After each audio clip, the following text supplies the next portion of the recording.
बराबरी। क्यों, ऐसा भी क्या उठाकर ले आए दामाजी? लता जी ने बेटी नमिता से फोन पे बात करते हुए कहा।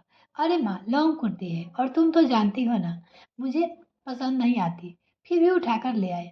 कह रहे हैं कि घर में पहन लेना। ना ना, रहने दे, वापस कर दे। जब पसंद ही नहीं है तो घर पे क्यों पहनना? अरे सुन, फोन में बैटरी कम है तो चार्ज करके बात करती हो। बैटरी कम होने की वजह से मम्मी जी ने बात अधूरी छोड़कर फोन रख दिया और मेरी तरफ मुड़ी।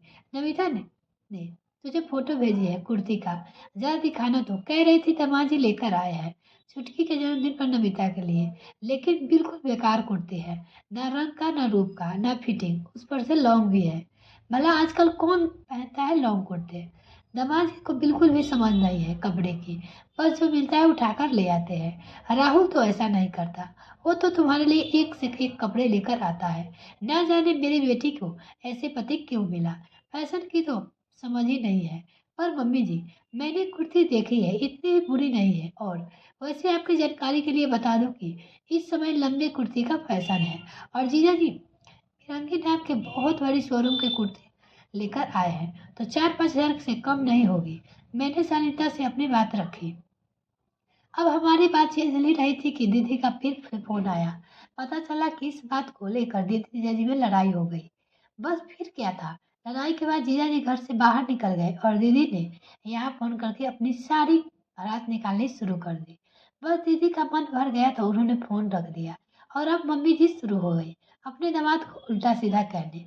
हमेशा यही तो होता है, दीदी यहाँ बारात निकालती है और फिर मम्मी जी हर लड़े से अपने बेटे की तारीफ करते हुए जीजा की जी की कमियां मुझे गिनाती है और साथ ही यह भी बताती है कि मैं कितनी सुखी हूँ और दीदी कितनी दुखी है। तभी मम्मी जी की आवाज मेरे कानों में पड़ी। हे बहू, पता राहुल ने कभी ऐसा किया क्या? अरे कोई नहीं लड़ता ऐसी जज सी बातें पर, बस ये एक हमारा ही दामाद है ऐसा। नहीं मम्मी जी, राहुल कभी नहीं लड़ते हम पर। राहुल ये 4-4 हजार वाली कुर्ती भी नहीं लाते मेरे लिए। अगर लाते हैं तो खुद ही अपनी पसंद के लाते हैं। हर बार जीजा जी की तरह मुझे दुकान पर नहीं लेकर जाते, पसंद करवाकर शॉपिंग नहीं कराते। और अगर ले आते तो मैं उनकी पसंद का मान रखती हूँ। तुम कहना क्या चाहते हो, मेरी बेटी की गलती है? मम्मी जी मुझे घूरते हुए कहा। मम्मी जी कह तो मैं वही रही हूँ जो आप समझ रही है। जितनी गलती जीजा जी की है उतनी दीदी की भी है, क्योंकि लड़ाई हमेशा दो लोगों के बीच होती है। अकेले तो जीजा जी लड़ नहीं सकते ना। और जब बात निकली है तो एक बात बताइए, आप दीदी जीजा जी के बीच की हर बात हम पति पत्नी में क्यों ले आती है? अगर जिया जी राहुल जैसे नहीं है तो दीदी भी तो मेरे जैसे नहीं है। लेकिन आप हर बार यही साबित करना चाहते हैं कि राहुल मुझसे ज्यादा खुश रखते हैं। जिया जी दीदी को बहुत खुश नहीं रखते। पिछले दिनों दीदी ने अपनी पसंद का डायमंड सेट लिया था। क्या मुझे मिला डायमंड सेट? दीदी हर महीने पिक्चर देखने जाती है, लेकिन मैं पिछले 4 साल से नहीं गई हूँ। तब तो आप यह नहीं कहा कि जीजा जी दीदी को खुश रखते हैं। दीदी हर हफ्ते होटल में खाना खाने जाते हैं, जबकि हम केवल किसी बर्थडे या एनिवर्सरी पर।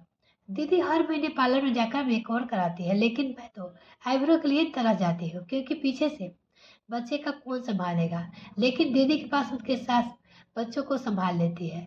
पप्पी जी, मैं आपको अपनी परेशानियां और दीदी खुशियां नहीं गिनवा रही हूँ। मैं सिर्फ यह कहना चाहती हूँ कि सुख और दुख सबके अपने अपने होते हैं।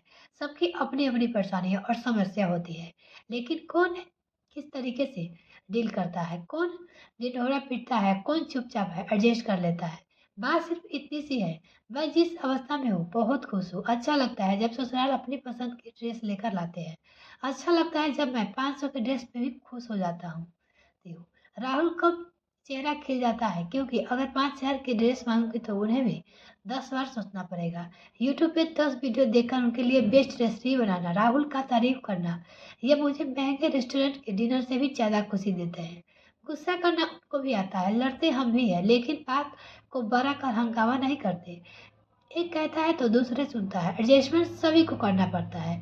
मैं भी एडजस्ट कर रही हूँ और शायद राहुल भी मेरे साथ एडजस्ट कर रहे हैं, लेकिन यह सब किसी को दिखाई नहीं देता कि दिखाई देता है केवल हमारे बीच की खुशियाँ। मम्मी जी, आप क्यों बार बार मेरी खुशियों से प्रतिस्पर्धा करती है दीदी की खुशियों की? एक बार मेरी परेशानी एवं समस्या से भी तो प्रतिष्ठा करके देखिए, तब आपको एहसास होगा कि कौन कितना खुश है और कौन हर बात में खुशियों को पल ढूंढता है।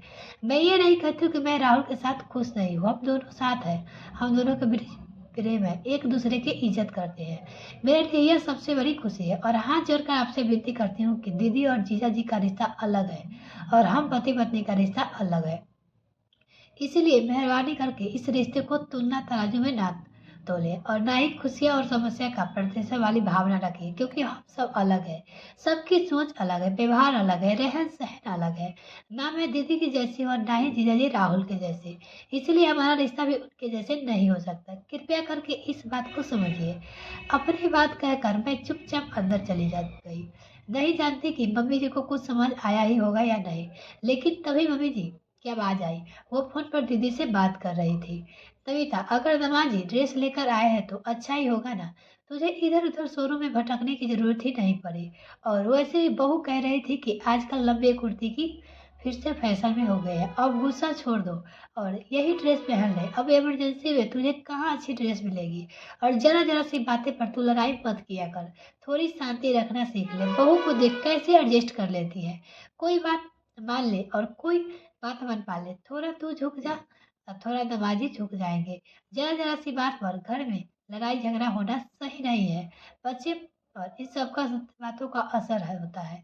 और परिवार में प्रेम शांति आपसी समझ एक दूसरे के प्रति इज्जत होना बहुत जरूरी है, समझी।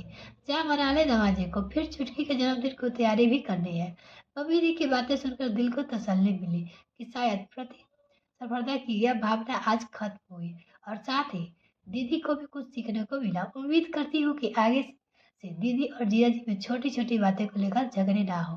दोस्तों, आपको ये क्या विचार है? क्या बेटे और दामाद के बीच वाकई में इस तरीकों को प्रतिस्पर्धा करना सही है? अपने विचार जरूर साझा कीजिएगा, मुझे कमेंट जरूर कीजिएगा। मिलते हैं फिर नेक्स्ट वीडियो में, तब तक के लिए bye. Thanks for watching this video. तो अगर चैनल को अभी तक सब्सक्राइब नहीं किया तो प्लीज मेरे चैनल को जल्दी से सब्सक्राइब कीजिए।